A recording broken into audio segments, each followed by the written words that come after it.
बिहार विधानसभा चुनाव में अभी कुछ समय बाकी है, लेकिन क्या आने वाले बिहार विधानसभा चुनाव 2025 में नीतीश कुमार की असली परीक्षा होने वाली है? क्या पिछले चुनाव में 43 सीटों पर सिमट चुकी जदयू को और झटके लग सकते हैं? क्या 243 में से 225 सीट का नारा महाराष्ट्र की कहानी दोहराएगा, या जदयू पार्टी लोकसभा चुनाव की तरह पर्दे के पीछे अपने वोटर से पूछेगी जब 122 सीटों से सरकार बन जाती है तो 225 सीटों की क्या जरूरत है? ये सारे सवाल बिहार की राजनीतिक गलियारे में तैर रही है। ये तो तय है कि नीतीश कुमार अपने राजनीतिक करियर का आखिरी चुनाव लड़ रहे हैं। ये बात तो पिछले चुनाव के दौरान सहरसा की रैली में भी उन्होंने खुद ही बता दिया था। दरअसल 2005 के बाद नीतीश कुमार या तो बीजेपी के साथ या लालू यादव के साथ विधानसभा चुनाव जीतते रहे हैं। सिर्फ 2014 के लोकसभा चुनाव में वो अकेले उतरे थे। जदयू को 16% वोट मिले थे। 2005 और 2010 के चुनाव में भी जदयू को बीजेपी से ज्यादा वोट शेयर मिले थे। सबसे बुरा हाल तो 2020 में हो गया था, जब जदयू का वोट शेयर 16% के नीचे आ गया। इसमें कोई शक नहीं कि नीतीश कुमार ने लव कुश यानी कोयरी कुर्मी समीकरण से समता पार्टी शुरू की थी और सुशासन बाबू के तमगे से जनाधार बढ़ाया था, जिसके बूते आज भी जदयू बिहार की राजनीति के केंद्र में है।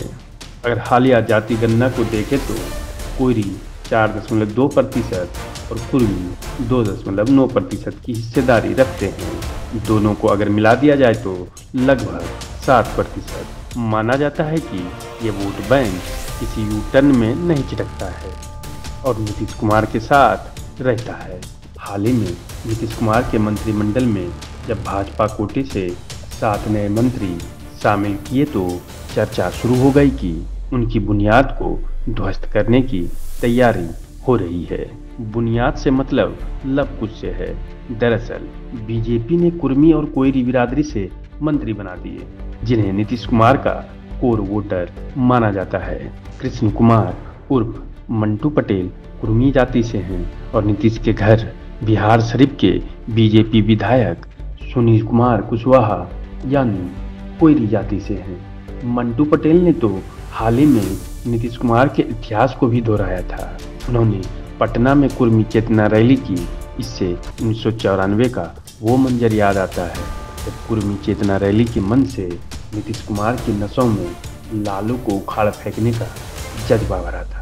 बिहार की राजनीति का टर्निंग पॉइंट 12 फरवरी 1994 का दिन बिहार की राजनीति के लिए ऐतिहासिक था। पटना का गांधी मैदान खचाखच भरा हुआ था।